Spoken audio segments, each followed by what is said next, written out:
வணக்கம். காதல் ராட்சசி, மறக்க முடியாத பரிசு, வாழ்நாள் வாக்குறுதி. சில தருணங்களில் வாழ்க்கையில் ஒரே ஒரு முறைதான் வரும். அந்த தருணத்தை நினைத்தாலே பல வருடங்கள் கழிந்து இதயம் சிரித்து கொண்டே இருக்கும்.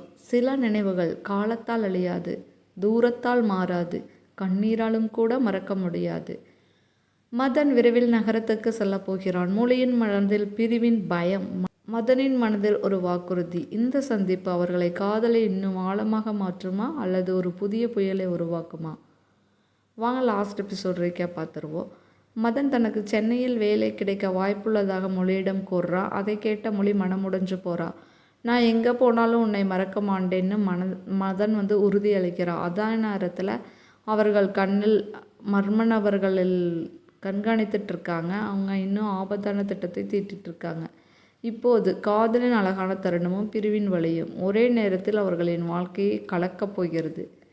காதலின் மாலை நேரம். அடுத்த நாள் கிராமத்தின் எல்லையில் இருந்த ஒரு பழைய மாமரத்தோப்பில் சந்திக்க முடிவு செய்கிறாங்க. மொழி வந்தபோது மதன் ஏற்கனவே இங்கு காத்து கொண்டிருந்தான். அவளை பார்த்ததும் அவன் முகத்தில் ஒரு புன்னகை மலர்ந்தது. நீ வந்துடுவியா? நீ வர சொன்ன இடத்துக்கு வராமல் இருப்பேனா என்று மொழி சிரித்தாள். இருவரும் மரத்தின் நிழலில் அமர்ந்திருந்தனர். காற்று மெதுவாக வீசியது. சுற்றிலும் அமைதி. ஆனால் அவர்களின் இதயங்கள் மட்டும் 1000 வார்த்தைகளை பேசிக்கொண்டிருந்தது. சிறிய பரிசு. மொழி கண்களை மூடு என்றான். ஏன் மூடு? மொழி கண்களில் மூடினாள். மதன் தனது பாக்கெட்டில் இருந்த ஒரு சிறிய பெட்டி எடுத்தான். இப்போது திற. மொழி திறந்து பார்த்தாள். அதற்குள் ஒரு அழகான வெள்ளி நிற வளையல். மதன் அதனுள்ளே சிறிய எழுத்துக்களில் ம ம. மொழியின் கண்கள் கலங்கின. இது உனக்காக. எனக்கு ரொம்பவும் பிடிச்சிருக்கு மது. இது ஒரு வளையல் மட்டும் இல்லை, அப்போ நான் எப்பவும் உன் கூட இருப்பேன்னு நினைவூட்டுற ஒரு சின்ன அடையாளம். மொழி அந்த வளையலை நெஞ்சோடு அணைத்து கொண்டாள். இதயத்தின் வாக்குறுதி. சில நிமிடங்கள் அமைதியாக சென்றன. பிறகு மதன் மெதுவாக பேச ஆரம்பித்தான். நாளைக்கு எனக்கு நகரத்திற்கு இன்டர்வியூ கால் வர சொல்லியிருக்காங்க. மொழியின் முகம் சோகமானது. அவ்வளவு சீக்கிரமா? ஆமாம், எனக்கு பயமாக இருக்கு.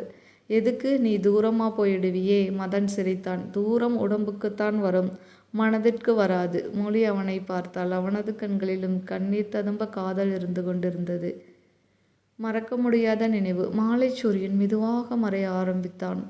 வானம் முழுவதும் ஆரஞ்சு நிறத்தில் ஜொலித்தது. காற்று மெதுவாக வீசியது. அந்த மாமரத் தோட்டத்தில் மதனும் மொழியும் மட்டும் இருப்பது போல அவர்களுக்கு ஒரு பின்னம் தோன்றியது. மதன் மெதுவாக கேட்டான். நான் ஒரு விஷயம் கேட்கலாமா?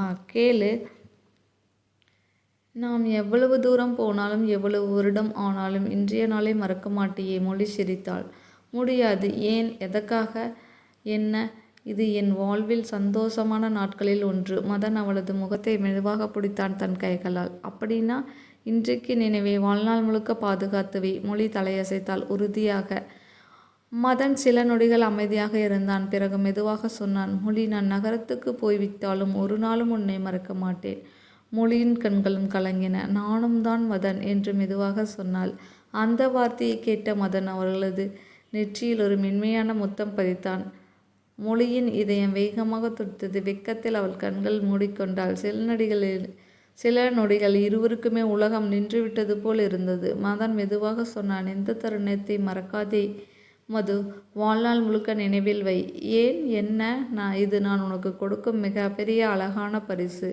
மொழியில் கண்களிலும் கண்ணீர் ததும்பியது. அது சோகத்தின் கண்ணீர் இல்லை, அன்பின் கண்ணீர். நான் எவ்வளவு தூரம் போனாலும் இந்த நினைவு நம்மை சேர்த்து வைக்கும் என்று மதன் சொன்னான். நீ திரும்ப வருவியா? மதன் சிரித்தான். உன்னிடம் திரும்பி வரத்தான் நான் போகிறேன். மர்ம நபர்களின் நிழல். அவர்கள் பேசிக்கொண்டிருந்த தூரத்திலிருந்து மீண்டும் யாரோ ஒருவர் கண்காணித்து கொண்டிருந்தனர். இந்த முறை அவர்களது முகம் கொஞ்சம் தெளிவாக தெரிந்தது. அவர் மொழியின் குடும்பத்திற்கு நெருக்கமான ஒருவர் போல இருந்தார். இனி காதல் மீண்டும் நாட்கள் போகாது என்று மர்ம நபர்கள் சிரித்தனர். இன்டர்வியூ கால். அன்று இரவு மதனின் மொபைலுக்கு ஒலித்து கொண்டிருந்தது. சென்னையிலிருந்து அழைப்பு. உங்களுக்கு இன்டர்வியூ கால் வந்துள்ளது. தேர்வாகி இருக்கிறீர்கள். 3 நாட்களில் வரவும். மதனின் இதயம் மகிழ்ச்சியிலும் கவலையிலும் துடித்தது. வேலை கிடைக்கும் வாய்ப்பு, ஆனால் மொழியினை விட்டு செல்ல வேண்டிய நிலை. ஃபைனலாக பார்த்தீங்கன்னா மதன் நகரத்துக்கு செல்ல தயாராகினான். மொழி பிரிவின் வழியை உணர ஆரம்பிக்கிறாள். மர்ம நபர் இன்னும் பெரிய திட்டம் தீட்டிக் கொண்டிருக்கின்றனர். ஆனால் மதனின் அந்த ஒரு வாக்குறுதி மட்டும் மொழியின் மனதில் மீண்டும் மீண்டும் ஒலித்து கொண்டே இருக்கிறது. உன்னிடம் திரும்பி வரத்தான் நான் போகிறேன். வாங்க நெக்ஸ்ட் எபிசோடில் மதன் சொன்ன பயணம் வருமா? இரவு முழுவதும் நீளும் காதல் உரையாடல், பிரிவின் முதல் கண்ணீர், மர்ம நபரின் பெயர் முதன்முறையாக வெளியாகிறது, குடும்பத்தாரிடம் செல்லும் ரகசிய புகைப்படங்கள், என்னை காதலிப்பியா, மதனின் உணர்ச்சி பூர்வமான கேள்விகள் போன்றவை இடம்பெறவுள்ளன. தொடர்ந்து இணைந்திருங்கள். இந்த வீடியோ பிடிச்சிருந்தால் லைக் பண்ணுங்கள், ஷேர் பண்ணுங்கள், நம்ம சேனலை சப்ஸ்கிரைப் பண்ணுங்கள். நன்றி, வணக்கம்.